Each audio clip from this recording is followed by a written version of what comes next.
Magandang araw po mga ka-repair. Nung nakaraang video po na shinare ko, meron isang higher na 46 inch dito na LED TV. Ang napansin ko pong problema niya yung kanyang motherboard, yung mainboard, yung input and output board, pwede rin sabihin ganun. Ito po yun, yung papansin nyo yung mga sinasaksakan ng ating auxiliary, yari sa antena, ayun. So dito yung HDMI connector, pwede rin sa computer. So itong board pong ito ang may problema. Ang problema po nitong TV na ito dati dun sa, kung mapapansin nyo sa last video ko, standby mode lang siya. So nakakita kami sa basurahan ng kapareho niya. Hindi ko lang alam kung gumagana pa yung board niya. Ia-actual natin ang palit ngayon yung pinakang mainboard niya. Titingnan natin kung gagana. So buksan natin ito at palitan natin ang pinakang board niya.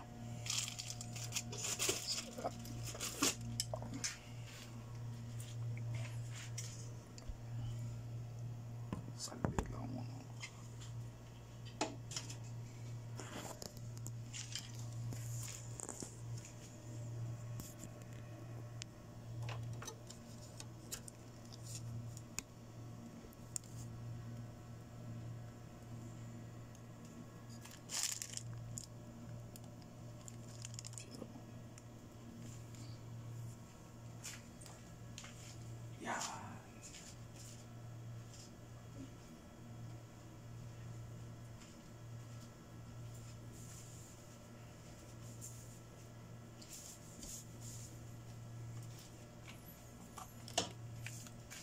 Buksan natin siya.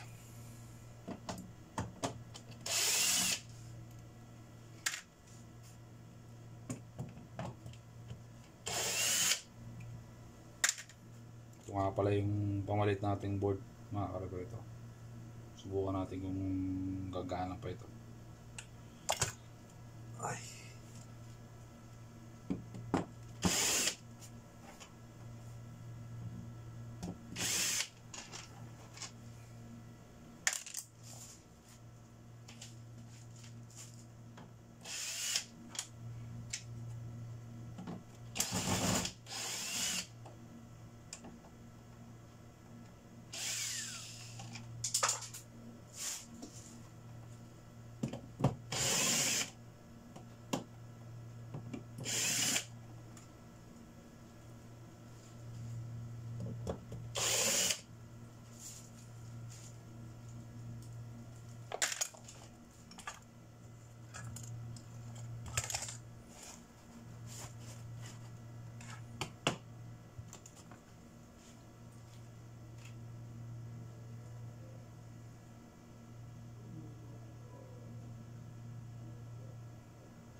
mapapansin nyo mga ka-repair, standby lang siya. So standby mode siya. So doubt ko itong board na tong problema. So actualan natin ang board dyan, ito mga ka-repair. Palitan natin. Yan. Kasi yung nangyayari yung ito yung nag-switch dun pabalik sa power supply dun para gumana yung ating TV. So wala siyang switching na naggagaling dito, walang signal na nagsasabing i-switch mo na yung power mo. So dito po yun ang gagaling. Kaya actual po natin yan, titingnan natin kung magkakaroon ba ng pagbabago, magkakaroon ng power.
susubo natin, isaksak natin ngayon kung magkakaroon siya ng power.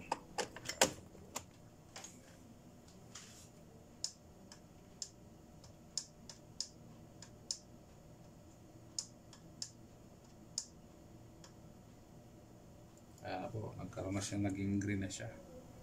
Yan, nakita niyo, umilaw na siya. Umilaw na siya mga karepere.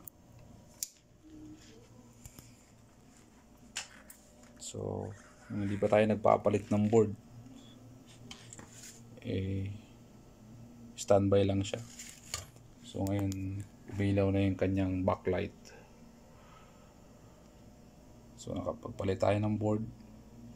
Sabi, okay na tong TV na to.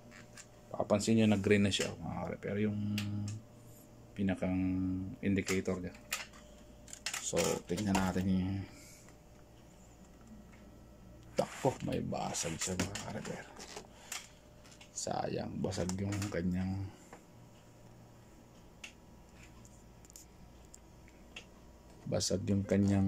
panel mga karepere. Okay na sana. Kaso mapapansin nyo, ayun.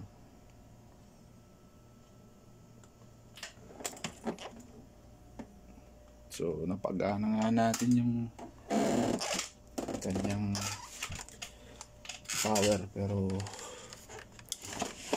nasira na. Sira naman yung ano niya. So, at least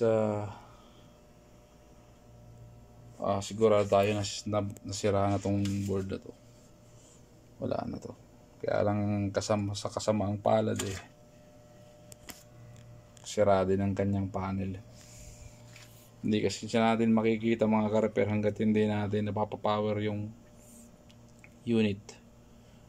Minsan kasi may mga pagkakataon na kala mo buo yung panel niya sa mga dead set na unit. Pero pagka nagkaroon siya ng power, makikita mo meron pala siyang crack. So,